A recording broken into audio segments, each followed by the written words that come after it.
તાલુકાના નંદેશ્રી ગામમાં 2 ઓક્ટોબર એટલે કે માનનીય આપણા મહાત્મા ગાંધીજીની જન્મ જયંતિ નિમિત્તે ખાસ ગ્રામ સભાના હેતુ માટે અને સ્વચ્છતા હી સેવાના સરકારના કાર્યક્રમ માટે આપણે સૌ અહીંયા નંદેશ્રી ગામમાં સુંદર પટાંગણમાં આપણે જ્યારે ભેગા થયા છે ત્યારે અત્યારે મંચ પર મારી સાથે ઉપસ્થિત આ કાર્યક્રમના મુખ્ય અતિથિ એવા શ્રી રાજેશ શર્મા સર,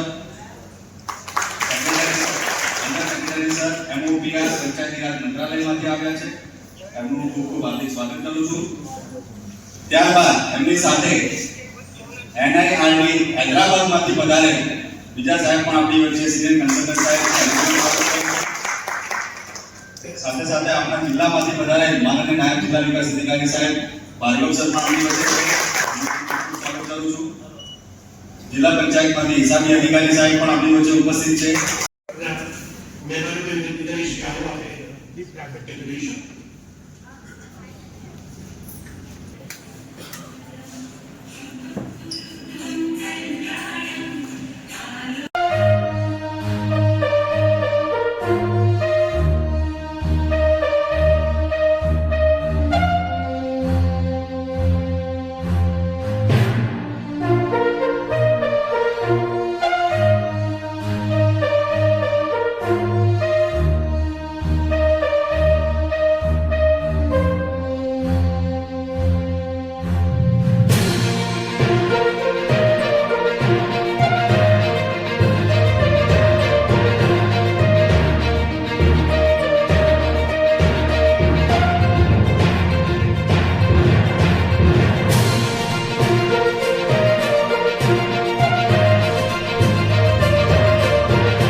સાથે સાથે ખાસ ગ્રામ સભાનું આપણે આયોજન કરવામાં આવ્યું છે સરકારશ્રીના એ મુજબ.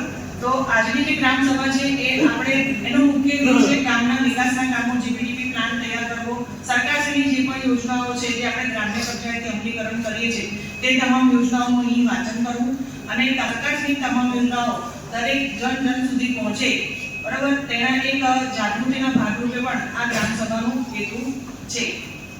આપણી નંદેશ્રી ગ્રામ પંચાયતની અંદર હું છેલ્લા 3 વર્ષથી અહીંયા છું અને જ્યારથી હું અહીંયા આવી છું તો સમાજ કલ્યાણની યોજના હોય કે બાળની યોજના હોય, આરોગ્યલક્ષી યોજનાઓ હોય કે સરકારની કોઈ પણ યોજના હોય એ દરેક વ્યક્તિ સુધી પહોંચાડવાનો મારી રીતે 100% પ્રયાસ કરેલો છે અને મારા નંદેશ્રી ગામના દરેક ગ્રામજનોને પૂરેપૂરો એનો લાભ પણ મળે છે. અને આજની જે ગ્રામ સભા છે ખાસ જેના અંતર્ગત આપણે GPDP પ્લાન તૈયાર કરવાનો હોય છે. પણ આજે આપણે બેઠા છીએ ગ્રામ સભામાં, તો હું એટલું જરૂર કહીશ કે આપણે સૌ પહેલા તો પોતાનું છે ને સ્વ છોડી દઈએ. બધા પોતાનું જ વિચારે છે કે મારું શું, મને શું લાભ મળ્યો, મારા ગામને લાભ મળ્યો છે, મારા ગામ લોકોને લાભ મળ્યો છે, મારી ગામની બહેનોને લાભ મળ્યો છે, એ નહીં જોવે. પણ મારું શું, આમાં મને લાભ મળ્યો કે નહીં. આ બધી પ્રક્રિયાઓ એવી છે કે ઘણી બધી મુશ્કેલીઓ હોય છે. ગામમાં તલાટી અને સરપંચ તરીકે આટલું મોટું કામ લઈને બેઠા હોય, સરકારમાંથી ગ્રાન્ટ પણ ઓછી આવતી હોય છે, એમનું દરેક ફળિયામાં દરેક વિસ્તારમાં કંઈક સારો વિકાસ કરવાની યોજના એમની હોય જ છે. અને ક્યાંક ને ક્યાંક આપણને ક્યાંક ફંડ ઓછું મળતું હોય છે, મુશ્કેલીઓ બીજી પણ પડતી હોય છે. તો આપણે સૌ ગ્રામ સભામાં સૌથી પહેલા તો એક સ્વ છોડીને આપણે સ્વ છોડીને સૌ ઉપર આવીએ, તો જ આપણે ખરા અર્થમાં ગ્રામ સભામાં એક સાચો આપણે જે વિકાસની દિશામાં જે નિર્ણય કરવાનો છે એમાં આપણે સફળ થઈશું. આપણે સૌને ખબર છે કે પંચાયત પંચ જૂના જમાનામાં તો જોયું હશે, આજથી 50-60 વર્ષ પહેલા આઝાદી પછી બ્રિટિશોએ જે શાસન કર્યું આપણી ઉપર અને આપણને આઝાદી મળી 1947 માં, ત્યાર પછી દરેક ગામે